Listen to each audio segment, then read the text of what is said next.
Hello friend, இந்த வீடியோவில் S3ல எப்படி ஒரு ஸ்டாட்டிக் வெப்சைட் கிரியேட் பண்ணலாம் அப்படின்றத பார்க்கலாம். நான் ஃபர்ஸ்ட் இங்கே வந்து AWS வந்து லாகின் பண்ணியிருக்கேன். Go to S3, தென் வந்து கிரியேட் பக்கெட். ஜென்ரல் கான்ஃபிகரேஷனில் ஸோ பக்கெட் டைப் பார்த்தீங்கன்னா 2 types, general purpose and direct. நான் வந்து இங்கே வந்து ஜென்ரல் பர்பஸே கொடுத்துக்கிறேன். தென் வந்து பக்கெட் நேம். ஸோ நான் பக்கெட் நேம் வந்து யூனிக்காக இருக்கணும். DevOps Hub நேம்னு கொடுத்துக்கிறேன். சப்போஸ் உங்ககிட்ட வந்து ஆல்ரெடி வந்து பக்கெட் இருந்ததுன்னா ஸோ அதே பாலிசி உங்களுக்கு வேணும், அதை நீங்கள் சூஸ் பண்ணிக்கலாம் எக்ஸிஸ்டிங் பாலிசி மூலமாக. நான் இப்போ இங்கே வந்து நியூவாக கிரியேட் பண்ணுறேன். நெக்ஸ்ட் வந்து பார்த்தீங்கன்னா ஆப்ஜெக்ட் ஓனர்ஷிப். ஸோ இதில் வந்து ஆக்சஸ் கண்ட்ரோல்ஸ் வந்து டிசபிள் பண்ணியிருக்கு அண்ட் வந்து எனேபிள் கம்ப்ளீட் பார்த்தீங்கன்னா டிசபிள் தான். ஸோ நான் வந்து டிசபிளே கொடுத்துக்கிறேன். அண்ட் வந்து பார்த்தீங்கன்னா public access. So block public access setting for this bucket. So நான் வந்து ஆஃப் பண்ணிக்கிறேன். அண்ட் தென் பக்கெட் வெர்ஷனிங் வந்து எதுக்கு கொடுக்கணும் பார்த்தீங்கன்னா, நம்ம கிரியேட் பண்ண பக்கெட்ல இருந்து ஒரு ஃபைல் வந்து ரிமூவ் பண்ணிட்டோம் அப்படின்னா, ஸோ அதை வந்து நம்ம திரும்ப ரெக்கவரி பண்ணணும் அப்படின்ற பட்சத்தை நம்ம வந்து வெர்ஷனிங் யூஸ் பண்ணணும், லைக் GitHub மாதிரி. அதை யூஸ் பண்ணி நம்ம வந்து டவுன்லோட் பண்ணிக்கலாம். தென் வந்து பார்த்தீங்கன்னா டிஃபால்ட் என்கிரிப்ஷன். ஸோ நான் வந்து இங்கே சர்வர் சைட் என்கிரிப்ஷனே கொடுத்துக்கிறேன். Create bucket.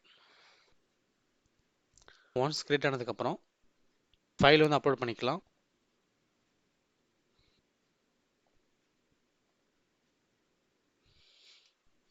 ஃபைல் வந்து பார்த்தீங்கன்னா நான் வந்து அப்லோட் பண்ணிட்டேன் index.html ஃபைலை.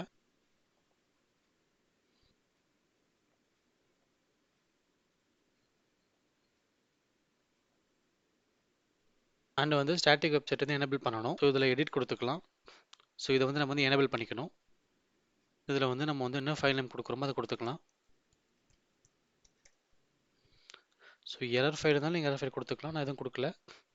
So save and changes then go to bucket.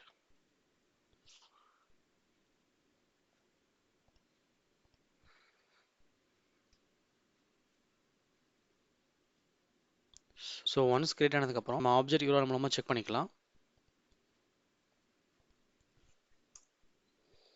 So பார்த்தீங்கன்னா ஆக்சஸ் டினைன் எரர். ஸோ இந்த இஷ்யூ ஏன் வருது பார்த்தீங்கன்னா நமக்கு வந்து பர்மிஷன் இல்லை. ஸோ அந்த பக்கெட்டுக்குன்னு நம்ம அந்த பர்மிஷன் வந்து ஆக்சஸ் வந்து எனேபிள் பண்ணணும். ஸோ பக்கெட்டில் பர்மிஷன் அண்ட் வந்து பக்கெட் பாலிசி எடிட் பாலிசி வந்து ஆட் பண்ணணும். பாலிசி வந்து இங்கே வந்து பார்த்தீங்கன்னா ஆட் பண்ணணும். இங்கே வந்து நம்ம வந்து பக்கெட் நேம் கொடுத்துக்கணும். ஸோ அப்போ தான் அதை வந்து நமக்கு வந்து ஸ்டாட்டிக் வெப்சைட் பண்ணுறதுக்கு வந்து இந்த பக்கெட்குள்ளே உள்ளது எல்லாமே எடுத்துக்கணும். பக்கெட் நேம் பார்த்தீங்கன்னா DevOps Hub நியூன்னு கொடுத்துக்கணும். தென் வந்து சேவ் சேஞ்சஸ். இப்போ நம்ம வந்து ரிஃப்ரெஷ் பண்ணி பார்க்கலாம். ஸோ இப்போ பார்த்தீங்கன்னா தெரியும் ஹலோ வேர்ல்ட் தான் நம்ம வந்து ஸ்டாட்டிக் வெப்சைட் வந்து கிரியேட் பண்ணுற மாதிரி இருக்கும் S3 பக்கெட்டில். தேங்க்ஸ் ஃபார் வாட்சிங். Please subscribe my channel.